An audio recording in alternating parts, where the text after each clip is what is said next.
کہتے ہیں جی کہ میلاد کا مقصد کیا ہے اور میلاد کس کو کہتے ہیں؟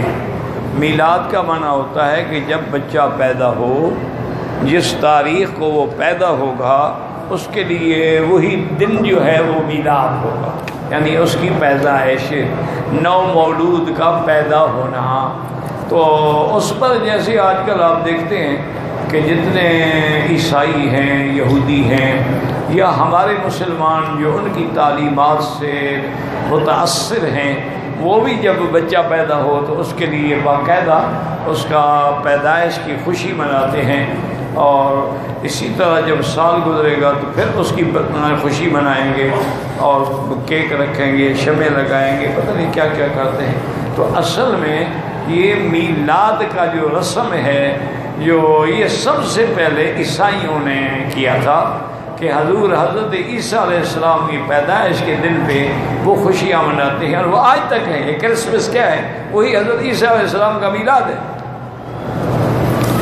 اس کی خوشی میں یہ اتنا دن جو ہے لائٹنگ کرتے ہیں اور بڑے بڑے عجیب انداز میں گھروں کو اور سڑکوں کو اور بازاروں کو سجاتے ہیں، لوگ باہر نکلتے ہیں، شاپنگ کرتے ہیں، تو خوشیاں مناتے ہیں، اور بچوں میں مٹھائیاں اور چاکلیٹ اور چیزیں تقسیم کرتے ہیں۔ یہ عیسائیوں کی رسم ہے کہ عیسیٰ علیہ السلام کی ولادت پر وہ یہ خوشی مناتے ہیں، اور ان کے نزدیک چونکہ عیسیٰ علیہ السلام بغیر باپ کے پیدا ہوا ہے نا، اس لیے انہوں نے، اسی لیے یہ جو تاریخ ہے نا جو آج کل ہم پڑھ رہے ہیں 2016، یہ تاریخ میلادی ہے، یعنی اس تاریخ کی ابتدا جو ہے وہ عیسیٰ علیہ السلام کے پیدائش کے دن سے ہے۔ اسی لیے جب بھی آپ ڈائری پہ دیکھیں گے نا تو 2016 کے آگے میم بنا ہوا ہوگا، منع ہوتا ہے میلادی، اور 1437 جو ہے لکھا ہوگا ایک کا اشارہ ہوگا ہجری، کہ یہ تاریخ جو ہے وہ ہجری ہے اور وہ تاریخ جو ہے وہ میلادی ہے۔ اسی لیے صحابہ نے جب فیصلہ کیا حضرت عمر رضی اللہ تعالیٰ عنہ کے زمانے میں کہ بھئی اب اللہ کی رحمت سے بڑے بڑے ملک فتح ہو گئے ہیں، اور ہر وقت ہمیں غیر ملکی لوگوں سے بات کرنی ہوتی ہے، معاہدے کرنے ہوتے ہیں، تو وہ کہتے ہیں کہ جی لازمی بات ہے کہ تاریخ لکھو۔ اب ہمارے یہاں تو تاریخ کا کوئی ریکارڈ ہے نہیں، تو ہم بھی اپنی اسلامی تاریخ مرتب کریں۔ کسی نے کہا حضور کی پیدائش کے دن سے شروع کریں کہ حضور کے آنے سے ہمیں اسلام ملا، دین ملا، قرآن ملا، وحی ملا۔ حضرت نے کہا کہ ہم ایسا کریں گے پھر وہ عیسائیوں کی نقل ہو گئی، عیسائی بھی تو عیسیٰ علیہ السلام کی پیدائش کو تاریخ کی ابتدا مانتے ہیں، تو پھر تو ہم عیسائیوں کے تابع ہو گئے، یہ غلط ہے۔ کسی نے کہا کہ جی ایسا کریں کہ قرآن جس دن نازل ہوا اس دن سے ہم اپنی تاریخ شروع کریں۔ حضرت عمر نے کہا کہ نہیں، قرآن کو ایک دن اترا ہے، قرآن تو 20 سال اترتا رہا ہے، تو کس نزول سے شروع کریں؟ تو یہ بھی بات جو ہے وہ جچتی نہیں ہے۔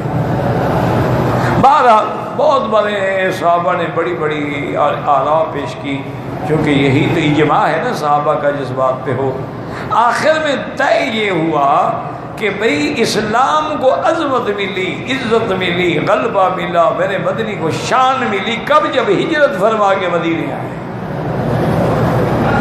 ہجرت سے پہلے کا دور جو ہے تو مشکلات کا دور ہے، لہذا جس دن حضور نے ہجرت فرمائی اسی سے تاریخ کی ابتدا، تو اس لیے مسلمانوں کی تاریخ بن گئی ہجری اور عیسائیوں کی بن گئی میلادی۔ تو یہ ہے وہ میلاد جو آج کل لوگ مناتے ہیں، اور بالکل اسی کی نقل کرتے ہیں، لائٹنگ کریں گے، بجلیاں لگائیں گے، مسجدوں کو سنواریں گے، گھر کو سنواریں۔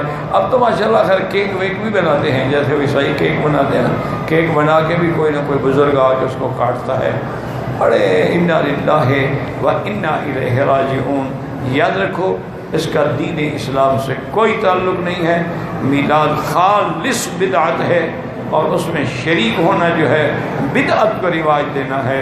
حضور نے فرمایا کہ جو کسی بدعت کو یا بدعتی کو تعاون کرے اس نے دین اسلام کو ہلاک کر دیا۔